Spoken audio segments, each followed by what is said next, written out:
Bonsoir, chers téléspectateurs, et ravi de vous retrouver sur la télévision Sanganiro. Bienvenue à ce journal et dont voici les principaux titres. Le 3 mai de chaque année, le monde célèbre la journée internationale de la liberté de la presse, mais la famille médiatique burundaise n'est pas l'esprit à la fête. Et cette journée intervient dans cette année dans un contexte de privation de liberté de certains de confrères retenus en prison. Et vous aurez les détails au cours de ce journal.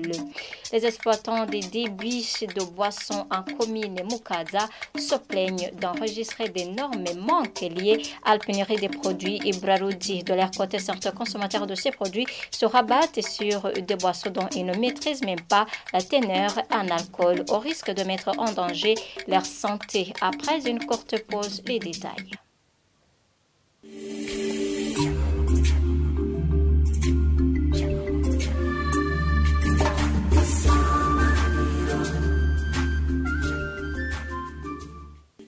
Encore une fois, bienvenue à ce journal. Comparaison ce jeudi du journaliste Kenny Claude Nduwimana devant le tribunal de grande instance de Mukaza, détenu à la prison centrale de Mimba depuis octobre. L'année passée, il est accusé d'outrage envers les dépositaires de l'autorité publique et l'atteinte à la sécurité intérieure de l'État. Après audition, le tribunal a remis l'audience au 16 juillet 2024 et pour cause, son accusé dans cette affaire, Medar Mohiza, qui a été libéré provisoirement, ne s'est pas présenter pour l'audience de ce jeudi, tandis que Sandra Mohoza, journaliste de la Nova Burundi, est détenue à la prison centrale de Mimba depuis jeudi 18 avril 2024. Les informations fournies par ses avocats indiquent que Mohoza est poursuivi pour 2 infractions. Il s'agit de l'atteinte à l'intégrité du territoire national et aversion raciale. Elle est arrêtée en date du 13 avril cette année. Elle venait de répondre à un appel d'une personnalité qui promettait de lui fournir des informations en province Ngodi. Les 5 organisations des professionnels des médias réunis au sein de la Maison de la presse du Burundi ainsi que Reporters sans frontières plaident pour sa libération et la poursuite des enquêtes soit effectuée dans le strict respect de la loi. Je vous le disais en titre, ce 3 mai est une journée internationale de la liberté de la presse au Burundi. Cette journée intervient dans un contexte difficile pour l'exercice du métier. En effet, certains journalistes qui se sont exprimés à la radio-télévision Isanganiro déplorent l'incarcération de leurs confrères. À cela s'ajoute à la rétention de l'information pour certains officiels, privant ainsi au public le droit d'être informés. Ces journalistes réclament aussi la latitude de pouvoir communiquer facilement les résultats des votes lors des prochaines échéances électorales. Suivez ce micro-baladaire. On peut affirmer qu'au Burundi, il y a la liberté de la presse parce qu'il y a les lois qui régissent la presse et les lois qui sont toujours retouchées pour intégrer les nouvelles réalités. Au Burundi aussi, le journaliste peut couvrir des informations sur tout le territoire du pays. Certains des indicateurs qui montrent qu'au Burundi, il y a la liberté de la presse. Mais aussi, à ces indicateurs, j'ajouterais aussi la liberté de création des médias. Au Burundi, il y a cette liberté de créer les médias. Quelques défis qui hantent toujours la liberté de la presse au Burundi. Ces défis sont notamment la rétention, la réticence des décideurs quand les journalistes demandent des interviews comme il fallait. Ils donnent des rendez-vous interminables. Un autre défi majeur, c'est que la liberté de la presse, aujourd'hui, se célèbre au moment où on parle souvent des journalistes incarcérés. Ça, c'est aussi un autre défi. Mais aussi, cette liberté de la presse que nous célébrons aujourd'hui arrive à l'approche de l'échéance électorale 2025. Alors, c'est mieux que les journalistes, pendant cette échéance, soient libres, soient plus libres. Mais ça donne aussi la crédibilité à notre pays. En fait, la liberté de la presse vient au cas où le Burundi connaît une pénurie, surtout c'est les denrées alimentaires et le manque de carburant. Vraiment, nous pouvons dire que la liberté de la presse vient dans des conditions qui ne sont pas faciles. nous pouvons dire que il y a nos camarades, nos frères et sœurs qui sont emprisonnés. C'est la journée que nous célébrons dans la période où nous approchons la période électorale et nous réclamons beaucoup plus que notre fonction soit encadrée de plus. Parce que la période des élections, c'est la période qui est très difficile. La liberté de la presse actuellement, je peux dire qu'il y a un régime, même si on cherche des informations. Et vous voyez que nous célébrons la journée mondiale de la liberté de la presse, alors qu'il y a 3 journalistes qui sont incarcérés. C'est sa liberté qui est mise en cause, c'est la liberté de la presse qui est mise en cause, c'est la liberté de la population à s'exprimer qui est mise en cause. Vous avez vu qu'en 2020, des barrières ont été mises devant les journalistes qui ne leur ont pas permis de pouvoir communiquer les résultats des élections. L'Internet était coupé, c'est-à-dire qu'on devrait passer par d'autres voies et moyens pour pouvoir donner des informations sur l'OTA. Et ces informations aussi, puisque le journaliste n'avait pas droit de communiquer les résultats des informations, donc je demanderai à ce que les journalistes aient cette opportunité de pouvoir communiquer les résultats des élections en temps réel.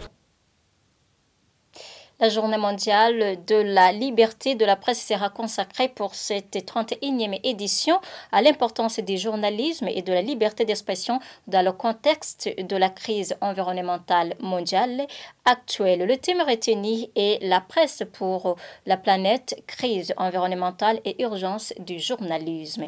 Le président de l'Observatoire de lutte contre la corruption et les malversations économiques Olicom s'inscrit en fois contre l'emprisonnement des journalistes ainsi que contre le code électoral qui interdit aux journalistes de communiquer les résultats électoraux au niveau des bureaux de vote pendant les élections prochaines. Gabriel Rufiri le dit en date du 3 mai, journée internationale de la liberté de la presse. Se basant sur le rapport des Reporters sans frontières de l'année 2023, il a confirmé au cours d'une conférence de presse que la liberté de la presse au Burundi continue à se détériorer. On l'écoute.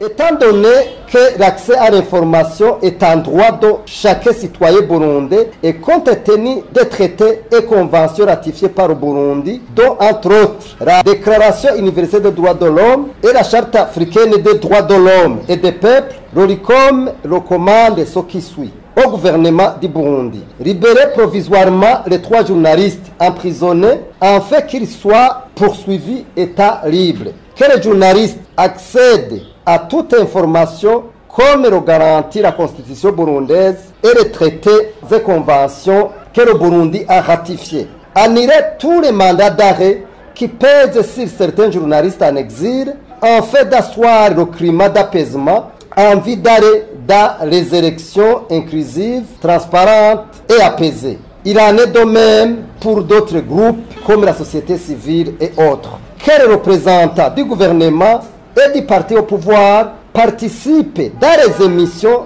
de débats contradictoires afin de garantir le principe de redevabilité. Ici, nous le signalons parce que nous voyons souvent que les représentants du parti au pouvoir et les représentants du gouvernement ne participent plus dans les débats organisés par les médias privés. Aux autorités, aux journalistes et à la population, nous recommandons de vaincre la crise de confiance que l'ORICOM observe et donne l'information en vue de garantir le... Le président de l'OLICOM trouve également que les journalistes burundais ainsi que leurs médiums font face à une précarité financière. Il demande au gouvernement et aux bailleurs d'octroyer les moyens suffisants à la presse burundaise pour qu'elle puisse accomplir sa mission. Suivez encore une fois Gabriel Rufiri. Le secteur des médias a beaucoup de défis, dont un défi qui est lié aux moyens de subsistance. Que ce soit les journalistes, que ce soit les entreprises de presse, nous constatons avec regret que ce domaine est presque un domaine oublié. Nous pensons que si réellement, que ce soit le gouvernement et d'autres partenaires, puissent vraiment contribuer jusqu'à ce que le secteur des médias soit un secteur rentable. Je ne dis pas avoir beaucoup, mais quand même, ils ont besoin beaucoup de moyens pour travailler. Regardez par exemple, actuellement, nous avons un problème de carburant. Il y a un problème de pénurie d'électricité. La plupart des médias actuellement sont appelés à acheter des produits pétroliers faute d'électricité. Nous faisons vraiment un appel vibrant à l'endroit des partenaires du Burundi, à l'endroit du gouvernement, de tout faire pour que le secteur des médias soit un secteur qui a des moyens, surtout les moyens matériels et financiers. Nous constatons qu'actuellement, c'est un problème vraiment que nous constatons. Tout le monde peut se poser la question pourquoi l'ORICOM parle de cela. D'abord, les médias, c'est le quatrième pouvoir. Ça, c'est un. Les médias sont là, non pas pour le gouvernement, mais pour l'État. C'est-à-dire pour le gouvernement, pour le territoire, pour les institutions, pour les citoyens, c'est pour tout le monde. Je vous le disais en titre, les exploitants des débits de boissons en commune Mokaza se plaignent d'enregistrer d'énormes manques à gagner liés à la pénurie des produits Ibraroudi. De leur côté, certains consommateurs de ces produits se rabattent sur des boissons dont ils ne maîtrisent même pas la teneur en alcool, au risque de mettre en danger leur santé. Tous demandent à la Braroudi de trouver une solution à ce problème. Suivez ce micro-trottoir.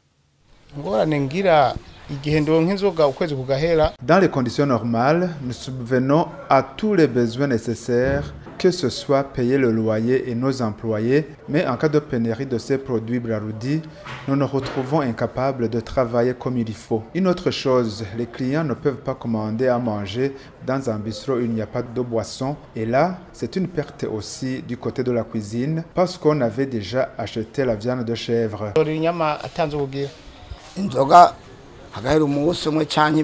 Nous pouvons passer 2 jours sans que nos bistrots soient approvisionnés en boissons. Vous comprenez que le bénéfice est lié à la quantité des produits servis. Mais pour moi, je trouve que la faute n'est pas de la Braroudi, car la disponibilité de ces produits dépend des conditions desquelles l'entreprise fonctionne. Nous avons confiance à l'entreprise Braroudi par rapport à la qualité de ses produits. Mais suite à la pénurie de ces boissons, il y a des gens qui préfèrent boire des boissons non très connues et très alcoolisées et pouvant causer des conséquences néfastes à la santé. Car on a déjà assisté à des gens qui tombent dans l'ivresse totale après consommation d'une petite quantité. Et je profite d'ailleurs de cette occasion pour demander aux autorités habilitées de contrôler et vérifier la qualité de ces boissons.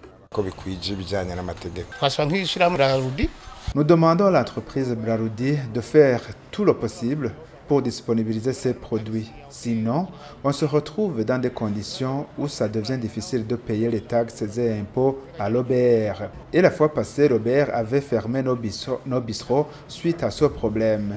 Et malheureusement, les agents de l'OBR ne comprennent pas les circonstances dans lesquelles nous travaillons.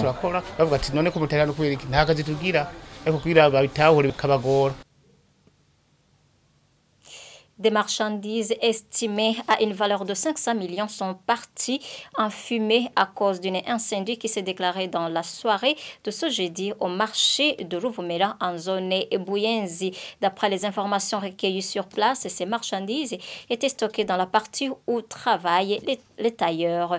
Mais le feu a pu être maîtrisé à temps. Ceux qui se sont entretenus avec la radio-télévision Sanganiro indiquent qu'ils ne savent pas l'origine de cet incendie. Il demande néanmoins à ce que les activités dans le marché soient clôturées, qu'aucun commerçant n'y reste une fois les portes fermées. Contacté, le commissaire de ce marché n'a pas voulu répondre à notre sollicitation. Sheila Irambona. Lorsque nous sommes arrivés à ce marché d'Iruvumera de la zone Buyenzi, exactement à l'endroit menant vers la partie réservée aux tailleurs, ce qui s'est remarqué, c'est que les fenêtres à l'étage portaient des traces de fumée suite à l'incendie qui s'est déclaré dans la soirée de ce jeudi. Interrogés, certains qui n'ont pas voulu s'exprimer sur nos micros ont témoigné que des marchandises ont pris feu vers 19h de ce jeudi et que le feu a été maîtrisé. Ces marchandises qui ont été emportées ont une valeur à équivalent autour de 500 millions. Ces commerçants ont demandé que les responsables de ce marché fassent tout pour qu'il n'y ait plus de personnes qui restent dedans une fois le marché fermé. Contacté, le commissaire de ce marché de Ruvumera a indiqué que les enquêtes sont toujours en cours. Même si cet incendie a eu lieu dans d'autres parties de ce marché, les autres commerçants continuent à vaquer à leur occupation. Eh bien, chers téléspectateurs, c'est la fin de ce journal. Merci de l'avoir suivi et bonne suite des programmes de la télévision Sanganiro.